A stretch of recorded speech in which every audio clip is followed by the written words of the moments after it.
1965 সালের জুন মাসে 6 জনের একটি গ্রুপ স্পেসিফিক ওশিয়নে ফেঁসে গিয়েছিল।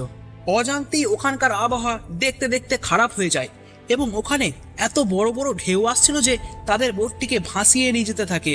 এই তুফান এত ভয়ানক ছিল যে কিছুক্ষণের মধ্যেই তাদের বোটটিকে ভেঙে চুরে দেয়। এরপর এই ছেলেগুলি তাদের বোটটিকে কোনোভাবে বাঁচিয়ে নিয়ে 8 দিন ধরে সমুদ্রে ভাসতে ভাসতে একটি আইল্যান্ডের মধ্যে পৌঁছায়, যার নাম অ্যাটা আইল্যান্ড। কিন্তু 6টি ছেলেই বেঁচে ছিল। ওরা ভাবছিল যে ওদেরকে রেস্কিউ টিম বাঁচাতে আসবে, কিন্তু ওদেরকে কে বলবে যে 15 মাস পর্যন্ত ওই আইল্যান্ডে ওদেরকে থাকতে হবে। আগের দিনগুলিতে তাদের কি কি সমস্যার সম্মুখীন করতে হবে আপনারা যদি শুনেন তাহলে আপনাদের হাতের লোম ঠাড়ো হয়ে যাবে। এই গল্পটি টোঙ্গান কোস্টাওয়েজের। তো hello everybody, introduce to backbed world.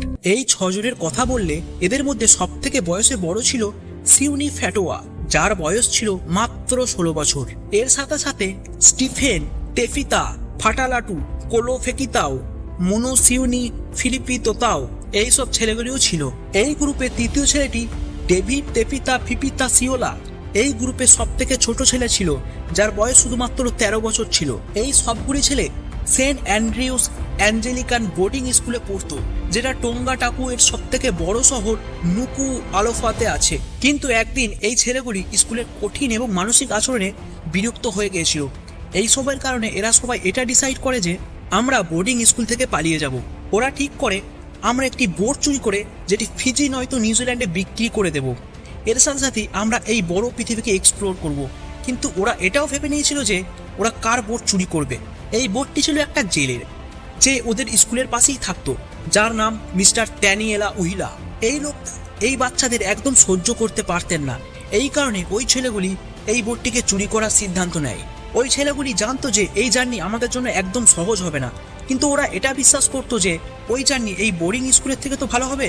ওই দিন সন্ধ্যার সময় ওই বাচ্চাগুলি নিজেদের স্কুল থেকে বের হয় এবং জেলের কাছ থেকে তার বোটটি কিছু সময়ের জন্য ভাড়া নিয়ে নেয় আর এখান থেকে বেরিয়ে পড়ে। কিন্তু সেই সময় ওই ছেলেগুলিকে কেউ দেখেনি বোটে করে যেতে। ওদের কাছে 2 ডজন কলা এবং কিছু ডাব এবং একটি গ্যাস বার্নার ছিল। ওরা ভেবেছিল ওদের কাছে পুরো সমুদ্রও আছে, যেখানে খুব সহজেই মাছ পেয়ে যাবে। এটা ওদের পুরো জার্নির জন্য যথেষ্ট ছিল। ওই জন্য ওরা অল্প খাবারই নিয়ে এসেছিল। কিন্তু এরা ছিল তো বাচ্চাই, তাই এরা নিজেদের অ্যাডভেঞ্চারের চক্করে কোনো ম্যাপ এবং কম্পাস নিয়ে যেতে ভুলে গেছিল, যেটা আগে গিয়ে ওদের জীবনে সব থেকে বড় ভুল প্রমাণিত হবে। এদের অ্যাডভেঞ্চার শুরুর থেকে খুব ভালোই কাটছিল, কিন্তু যেভাবে সময় কাটতে শুরু করে সেভাবে সবকিছু খারাপ হতে শুরু করে। এই বাচ্চাগুলি প্রচুর বড় ভুল করে ফেলেছিল, যেটা হলো ওরা ওই রাতে প্রত্যেককে ঘুমিয়ে পড়েছিল। আর ওই রাতেই আবহাওয়া খারাপ হতে শুরু করে, জোরে জোরে বাতাস চলতে থাকে।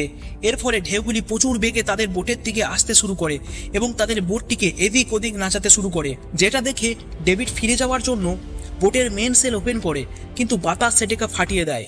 সবগুলি ছেলেই প্রচুর পরিশ্রম করতে শুরু করে এই বোটটিকে নিজেদের কন্ট্রোলে আনতে। ওরা বোটের রাডারটিকে বোটের অপোজিট সাইডে ঘুরিয়ে দেওয়ার চেষ্টা করে, কিন্তু ঢেউয়ের জোর এত বেশি ছিল যে ঢেউগুলি বোটের রাডারটিকে একদম ভেঙে মুচড়ে দেয়। এই রাডার বোটের দিক পরিবর্তন করতে সাহায্য করে, কিন্তু ওই সময় ওটি ভেঙে যায়। এই জন্য ওই ছেলেগুলি চাইলেও ওদের বাড়ি ফিরে যেতে পারবে না। এই তুফানের জন্য ওদের বোটটি খুব খারাপভাবে ভেঙে চলে যায়, যার ফলে এই বোটটি এই ওশিয়ানে 8 দিন ধরে ভাসতে থাকে। এই ছেলেগুলি নিজেদের সাথে যে খাবারগুলি নিয়ে এসেছিল সেটা তো আগেই শেষ হয়ে গেছিল, তাই এরা কোকোনাটের খোলাতে বৃষ্টির জল সংগ্রহ করতে শুরু করে। কিন্তু ওরা মাছ ধরার প্রচুর চেষ্টা চালায়, কিন্তু ওদের হাতে সফলতা আসে না। যে জল ওরা কোকোনাট থেকে একত্রিত করত ওটা এত কম ছিল যে একটি ছেলে একবার সকালে এবং একবার সন্ধ্যেতে খাবার জন্য পেত। কিন্তু 8 দিন ধরে ভাঙা বোটে ভাসতে ভাসতে এই ছেলেগুলি একটা আইল্যান্ডে পৌঁছে গিয়েছিল, তাই তারা যেমন তেমন করে এই আইল্যান্ডে নিজেদের বোটটিকে ক্র্যাশ করিয়ে দেয়। এই বোটটি প্রচুর বড় পাহাড়ে গিয়ে ধাক্কা লেগে যায়, যার জন্য এটা ভেঙে যায়। এরপর ছেলেগুলি সাঁতার কেটে আটা আইল্যান্ডের কিনারায় পৌঁছে যায়। তারপর ছেলেগুলি একটি গুহাকে খোঁড়ে এবং ওখানে এক শান্তির ঘুম দেয়।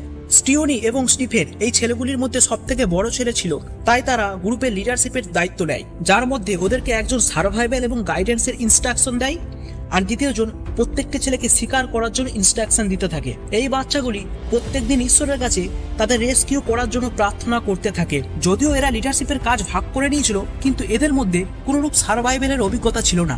শুধুমাত্র সিউনি সার্ভাইভেলের কিছু ছোটখাটো ট্রিক জানতো, যেটা ওকে তার বাবা ছোটবেলায় বলেছিল। যে আইল্যান্ডে ওরা এসেছিল সেটা একটা মাউন্টেন এবং পাথরের একটি আইল্যান্ড ছিল, যেখানে প্রচুর গুহার মতো জায়গা ছিল। যেখানে এই ছেলেগুলি নিজেদের থাকবার জায়গা বানিয়ে নিয়েছিল, যাতে রাতে শোবার সময় ওরা অল্প হলেও প্রোটেকশন পায়। ওরা গাছের মধ্যে ছোট ছোট গর্ত করে দেয়, যাতে ওরা সেখানে বৃষ্টির জল সংগ্রহ করে তাদের নিজেদের তেষ্টা মেটাতে পারে। কিন্তু এই প্রসেস 4 দিন থেকে 5 দিন লেগে যায় ওখানে পুরো জল ভরতে। এই ছেলেগুলি ওই পাহাড়গুলির ওপরে উঠতে শুরু করে, যাতে ওরা কিছু সিয়ে বাটকে ধরতে পারে, শুধুমাত্র খাবার জন্য নয়, তাদের তেষ্টা মেটানোর জন্য। হ্যাঁ, আপনারা ঠিকই শুনেছেন, ওরা ওই পাখিগুলির রক্ত পান করত।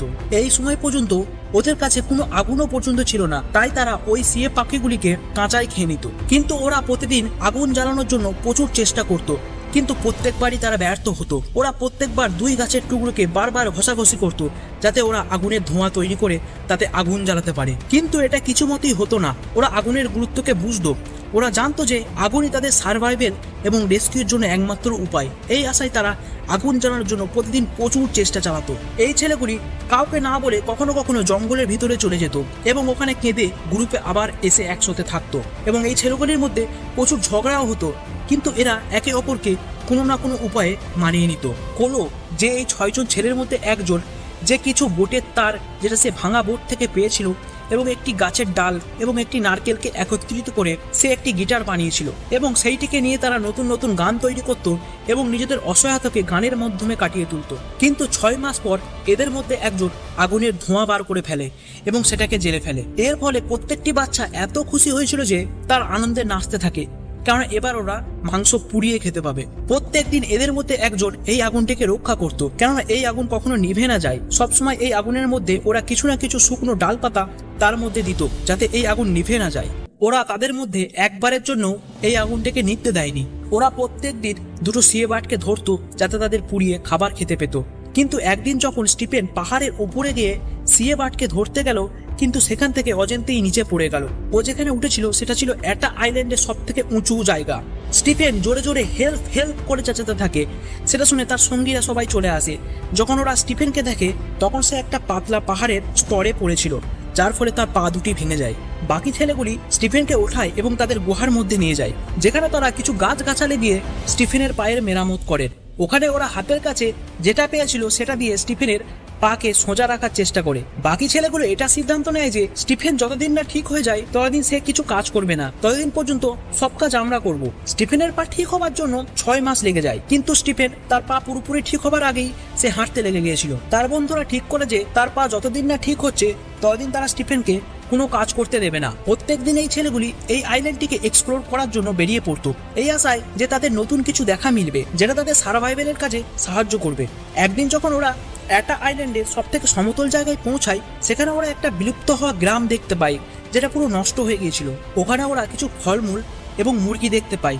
প্রত্যেক রাতে এরা মুরগিকে ধরার জন্য একটি গেম খেলতো। দেখতে দেখতে ওদের কাছে 200টি মুরগি হয়ে গিয়েছিল, যেগুলিকে ওরা মারতো না, ওরা নারকেলের টুকরো খাওয়াতো এবং এদের দেখাশোনা করতো, যাতে এদের কাছ থেকে একটা নিয়মিত ফুড সোর্স পেতে থাকে, যেটা ছিল ডিম। ছেলেগুলি ওই সময় মুরগিগুলোকে মারতো যখন আবহাওয়া খারাপ থাকতো। তখন ওরা পাথরের উপরে গিয়ে সিয়ে বাটকে মারাকে প্রাধান্য দিত না, কারণ ওরা স্টিফেনের অবস্থা দেখেছিল। ওরা এটা চাইতো না যে এদের মধ্যে আর কেউ ওই পাহাড় থেকে পড়ে গিয়ে নিজের পা ভাঙুক এবং ওর অবস্থা স্টিফেনের মতো না হয়ে যায়। 1 বছর পর এরা অ্যাকসেপ্ট করে নেয় যে আমরা আর এই আইল্যান্ড থেকে বেরিয়ে যেতে পারবো না। তাই তারা ঠিক করে যে তারা তাদের বাকি জীবনটাকে এই আইল্যান্ডের মধ্যে কাটিয়ে দেবে। তাই তারা এখানে তাদের জন্য একটা পার্মানেন্ট শেল্টার তৈরি করার চেষ্টা করতে থাকে। কিন্তু অন্যদিকে পিটার ওয়ার্নার একটি অ্যাডভেঞ্চারে বেরিয়ে পড়ে। আপনারা পিটারের সম্বন্ধে না জানলে আপনাদের বলে রাখি, পিটার হচ্ছে স্যার আর্থার ওয়ার্নারের সব থেকে ছোট ছেলে, যে এক সময় অস্ট্রেলিয়ার সব থেকে পাওয়ারফুল ব্যক্তি ছিল। উনি ওই সময় অস্ট্রেলিয়াতে ইলেকট্রিক ইন্ডাস্ট্রিতে রাজ করত। এই জন্য উনি পিটারকে নিজের মতো বানাতে চাইতো। কিন্তু পিটারের স্বপ্ন ছিল কিছু অন্য। পিটার সবসময় অ্যাডভেঞ্চারে যেতে চাইতো। তার অ্যাডভেঞ্চার করতে এবং মাছ ধরতে খুব ভালো লাগতো। তাই সে তার স্বপ্নকে পূরণ করার জন্য একটি অ্যাডভেঞ্চারে বেরিয়ে পড়ে এবং সেই জাহাজটির নাম ছিল জাস্ট ডেভিড। 1966 সালে পিটার মাছ ধরে একটা আইল্যান্ডের পাশ দিয়ে বেরিয়ে যাচ্ছিল। তখন পিটারের কিছু বন্ধু তারা একটা মানুষের আওয়াজ শুনতে পায়, কিন্তু পিটারের মনে হয় তারা কিছু সিয়েবার্ডের আওয়াজকে শুনতে পেয়েছে। পিটার জানতো যে এই আইল্যান্ডে কেউ থাকে না, তাও পিটার এই আইল্যান্ডে যাবার সিদ্ধান্ত নেয়, এটা দেখবার জন্য যে এই আইল্যান্ডে কেউ আছে না নেই। যখনই পিটার আইল্যান্ডের পাশে যায়, তখন পিটার আগুনের ধোঁয়াকে দেখতে পায়। তখন ওরা কনফার্ম হয়ে যায় যে এখানে কেউ না কেউ নিশ্চয়ই আছে। কিন্তু ওরা এই আইল্যান্ডের বেশি কাছে যায় না, কেননা ওরা নিজেদের শহরে অনেক গল্প শুনেছিল যে এইসব আইল্যান্ডে টোঙ্গা থেকে পালিয়ে যাওয়া কিছু আসামি এইসব জায়গায় থাকে। এইসব জেনেও পিটার শুধুমাত্র আইল্যান্ডকে কাছ থেকে দেখার জন্য তার জাহাজ ডেভিডকে আইল্যান্ডের কাছে নিয়ে যায়। এটা প্রথমবার ছিল না যে যখন এই আইল্যান্ডের কাছ থেকে কোনো জাহাজ বেরিয়ে যাচ্ছিল। এই ছেলেগুলি 4টি অন্য অন্য জাহাজকে নিজেদের চোখের সামনে যেতে দেখেছে। যখন ওই জাহাজগুলি এই ছেলেগুলিকে দেখতে পেত তার আগেই ওরা এখান থেকে চলে যেত। ওই দিন একটি ছেলে পিটারকে আইল্যান্ডের কাছে আসতে দেখে নিয়েছিল আর ও তার বাকি সঙ্গীগুলোকে এই জাহাজটি সম্বন্ধে বলে দেয়। তাই তারা সমুদ্রের মধ্যে ঝাঁপিয়ে পড়ে এবং সাঁতার কেটে জাহাজের কাছে পৌঁছে যায়। ওরা সুন্দরভাবে ইংলিশ ল্যাঙ্গুয়েজে পিটারের সাথে কথা বলেন এবং ওরা বলেন, আমরা আজ থেকে 15 মাস আগে আমাদের বোটিং স্কুল থেকে পালিয়ে গিয়েছিলাম আর আমরা এই আইল্যান্ডের মধ্যে এসে ফেঁসে গিয়েছি। যখন পিটার এদের কথাগুলি শোনে, প্রথমে পিটার এদের কথাগুলি বিশ্বাস হয় না, কারণ এত ভয়ঙ্কর আইল্যান্ডে 15 মাস পর্যন্ত এই বাচ্চা বাচ্চা ছেলেগুলি কিভাবে তাদের জীবনযাপন করলো। তারপর পিটার এটা কনফার্ম হওয়ার জন্য টোঙ্গা টাপুতে রেডিওর সাহায্যে ওখানে একটি মেসেজ পাঠিয়ে দেয় এবং তাদেরকে এটা বলে যে এখানে আমি 6টি ছেলেকে বিনা কাপড়ে একটি আইল্যান্ডে উদ্ধার করেছি যাদের চুলগুলি লম্বা। ওদের বক্তব্য তারা 15 মাস আগে বোটিং স্কুল থেকে পালিয়ে গিয়েছিল আর এই আইল্যান্ডের মধ্যে ফেঁসে গেছে। প্রত্যেক বাচ্চা জাহাজের মধ্যে একে অপরকে দেখে যাচ্ছিল এবং ভাবছিল আমরা বাড়ি যেতে পারবো কি পারবো না। 20 মিনিট বাদ রেডিওর সামনে একটি আওয়াজ আসে এবং একটি অফিসার বলতে থাকে, তুমি এদের খুঁজে পেয়েছো? এটা তো আমরা ভাবতেই পারছি না। সবাই এটা ভেবে নিয়েছে যে এরা সবাই মরে গেছে, তাই এদের পরিবার সবাই এদের দাহ কার্য করে দিয়েছে। যদি এরা ওই ছেলেগুলি হয় তাহলে এটা তো পুরো চমৎকারের থেকে কম নয়। এরপর পিটার তাদের টোঙ্গা টাপুতে নিয়ে যায়। ওখানে ওদের একটা বড় সমস্যা চুপচাপ অপেক্ষা করছিল, মিস্টার ড্যানিয়েলা উইলা। হ্যাঁ, এটা ওই জেলেটাই ছিল যার বোট এই ছেলেগুলি চুরি করেছিল। ড্যানিয়েলা তাদের ওই টাপুতে পৌঁছানোর সাথে সাথেই তাদের ওপর চুরির অভিযোগ দিয়ে দেয়, যার কারণে ওদের জেলের ভেতরে ভরে দেওয়া হয়। ড্যানিয়েলা একবারও ভাবেনি যে এই বাচ্চাগুলি কি সমস্যার মধ্যে দিয়ে এই জায়গায় এসে পৌঁছেছে, কিন্তু তারপরও ড্যানিয়েলা এটা করেছিল। এই সব হতে দেখে পিটারের খুব খারাপ লাগে। এই কারণে ওর মাথায় একটা অসাধারণ আইডিয়া আসে এবং এই বাচ্চাগুলির একটি ডকুমেন্টারি বানানোর সিদ্ধান্ত নেয়। এটা ভেবে যে ডকুমেন্টারি বানানোর জন্য যত টাকা তারা পাবে তাদের মধ্যে থেকে ড্যানিয়েলকে তার বোটের দাম যত সেটা তাকে দিয়ে দেওয়া হবে এবং ড্যানিয়েল তার অভিযোগ তুলে নেবে এবং বাচ্চারা জেল থেকে বেরিয়ে চলে আসবে। যখন এই আইডিয়া পিটার সেই বোট ওনারকে শোনায় তখন সে এই সব কিছুতে রাজি হয়ে যায় এবং তার অভিযোগ তুলে নেয়, যার ফলে ওই ছেলেগুলি জেল থেকে বেরিয়ে আসে এবং তাদের পরিবারের সাথে সময় কাটাতে পারে। এরপর স্টিফেনকে ডাক্তারের কাছে নিয়ে যাওয়া হয় এবং ডাক্তার স্টিফেনের পায়ের অবস্থা দেখে। তখন সে অবাক হয়ে যায় যে ছোট ছোট বাচ্চারা বিভিন্ন লতাপাতা এবং কাঠির সাহায্যে স্টিফেনের পাকে এত সুন্দর বেঁধেছে যে তার পা একদম ঠিক আছে। রেস্কিউর কিছু সপ্তাহ পর ওইসব ছেলেগুলি পিটারের সাথে আবার ওই আইল্যান্ডে গিয়েছিল যাতে ওই ডকুমেন্টারিটাকে ভালোভাবে বানাতে পারে, যেটাকে এই বছরে 1966 নামে অস্ট্রেলিয়া টিভিতে দেখানো হয়। এরপর পিটার ওই ছেলেগুলিকে তার ক্রুমেট হিসাবে নিয়ে নিয়েছিল, এই কারণে যে ওরা এত কম বয়সে সার্ভাইভালকে হার মানিয়ে দিয়েছে। তো আমি এদের কাছ থেকে অনেক কিছু শিখতে পারবো।